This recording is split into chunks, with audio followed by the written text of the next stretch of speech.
আমার দিন কাটে রায় আমার কাটে না আর তার জন্য আমি বানাতে এসি চিকেন পরোটা।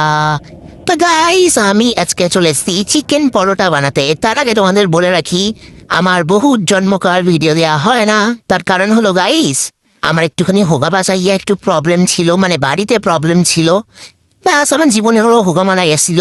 তো সেটার জন্য আমি ভিডিও দিতে পাইরাই নাই।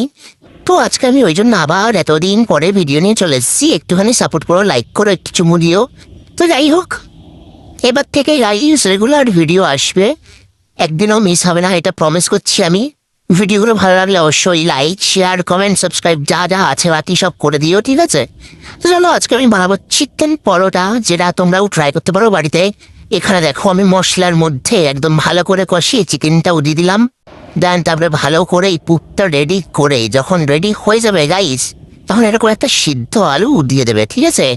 আমি আজকে পুরোটা রেসিপি আমাদের বলতে পারলাম না, নেক্সট দিন বলো, কি কমেন্টে জানিও যদি রেসিপি লাগে চিকেন পরোটার, দেন আমি অবশ্যই দিয়ে দেবো।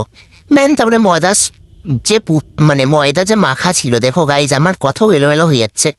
তো সেই পুরটা আমি দিয়ে দিলাম ময়দা মাখার মধ্যে, তারপরে একদম পরোটা ভেজে ছেঁকে তুলে নিয়ে আর তারপরে গরমা গরম পরিবেশন করে যেই না আমি ছিঁড়ে একটু মুখে দিলাম, মজাই চলে।